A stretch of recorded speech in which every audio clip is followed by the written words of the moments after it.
Alors, bonjour Nicole, bonjour Jacques. Bonjour. On a pu voir à l'entrée que vous aviez fait votre setup parce que vous nous attendiez. Donc, on a vu Choupette. Moi, j'ai été très, très étonnée de ne pas l'entendre japper lorsque nous sommes arrivés avec la voiture. On ne savait même pas si elle était là, avec le muret que vous avez érigé. Fait que, dans un premier temps, je trouve que déjà ça, c'est une nette amélioration comparativement à ce que c'était auparavant. Dû au fait qu'elle ne nous voit pas, j'imagine qu'elle doit être moins explosée. Elle entend, par contre. Mais est-ce qu'elle explose aussi fort quand elle entend? Oui. Si vous n'êtes pas là. Mais on est toujours avec elle, là. Ou presque, on est dans la cuisine, on n'est pas loin, là. OK, mais quand elle est dehors? Quand elle est dehors, ou elle peut exploser, là. Si on n'entend pas quelqu'un, mettons, qui arrive, là... OK. Est-ce que ça cesse plus rapidement? Faut sortir, puis il faut lui donner OK. beaucoup d'attention. OK. Mais vous arrivez à la faire descendre? Oui. OK. Il n'y a plus de contrainte de « je t'oblige à aller dans ta niche ». Mais je ne l'ai pas refait. OK. Je suis plutôt allée avec Avec les elle? récompenses, là. OK. Avec elle, dans la niche, j'ai fermé la porte. Pas dans la niche, dans l'enclos. l'enclos. J'ai fermé la porte. OK. Et je l'ai nourrie. Là. Qu'est-ce que vous avez observé comme amélioration? Ben, dans le sens qu'elle jappe beaucoup moins. OK. Fait qu'il y a moins d'aboiements, c'est réduit. Puis est-ce qu'il y a eu des nouveaux comportements qui sont apparus?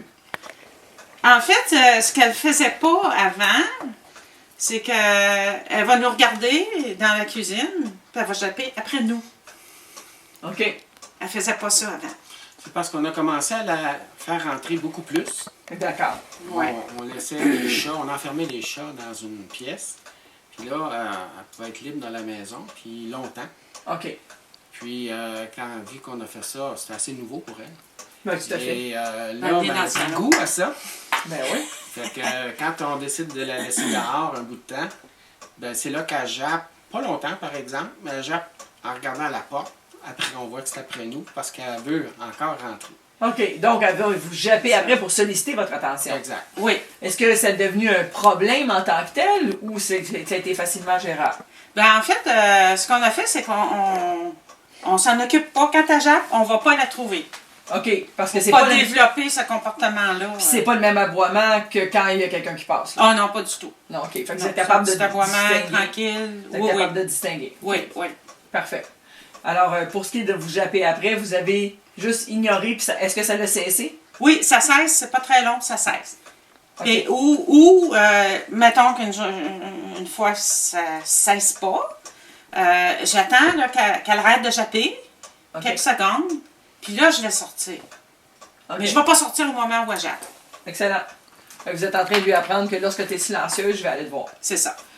L'idéal, dans ces comportements-là, ça serait d'être comme un petit peu une roulette russe. Vous sortez avant qu'elle jappe. Donc, vous faites vos affaires, out of the blue, vous sortez dehors parce qu'elle est silencieuse et vous la rentrez dans la maison. Comme ça, elle n'aura pas besoin de vous solliciter pour qu'elle puisse rentrer. OK. Exemple. Fait que ça peut être une bonne façon de la travailler pour éviter qu'elle aboie comme ça pour vous solliciter votre attention. OK. Alors, quelles sont les parties de l'entraînement pour vous que vous avez trouvé le plus difficile? Ben, c'est peut-être en dedans, là, quand elle est en dedans,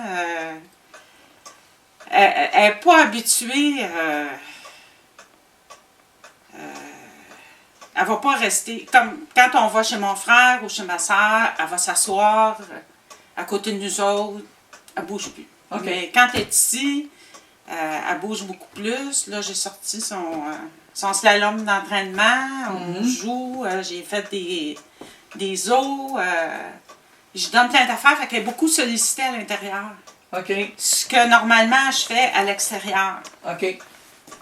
Donc, elle reste beaucoup plus à l'intérieur, mais nous aussi, on reste beaucoup plus à l'intérieur. Oui, c'est ça. Disons qu'il a fait pas mal froid ces derniers temps. Oui, c'est ça. Fait que, On a ça, fait ça une, a rien à donner. une tentative avec les chats, là, pour la rapprocher des chats. Puis, ben ça, c'est loin d'être au point. Non. Bon, Ça ben, prend du Elle temps. a eu une réaction très vive, elle a chargé des chats. Mais pas nécessairement pour le blesser. Moi, j'ai jamais eu l'impression qu'elle voulait mordre le chat. OK. Mais elle voulait simplement le faire fuir. tu sais. C'est une petite proie, là. C'est ça. Oui, mais une proie, on peut aussi la mordre. Hein.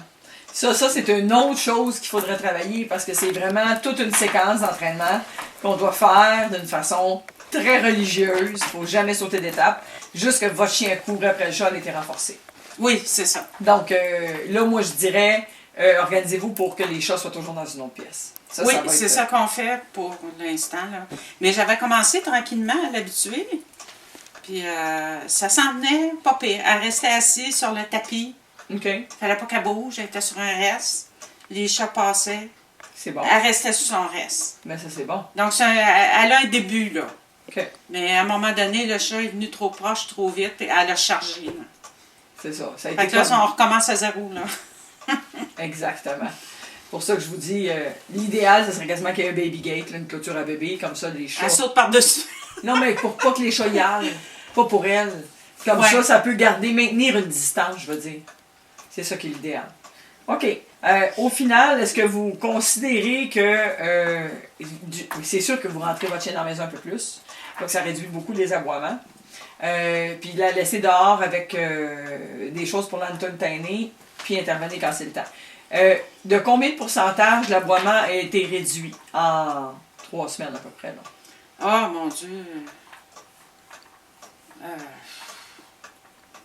La moitié? Ouais, à peu Très près la honnêtement, moitié. La moitié. Ouais, C'est je dirais. ça. Ben, écoute, moi, je suis vraiment contente du au fait que ça a réduit 50%. C'est sûr que là, le printemps arrive, et donc ça va vous aider à l'entraîner, puis à être plus avec Oui. elle. Ouais. Mais continuez comme ça, puis ça va réduire davantage. Vous allez continuer à avoir des progrès, ça. Je suis vraiment contente.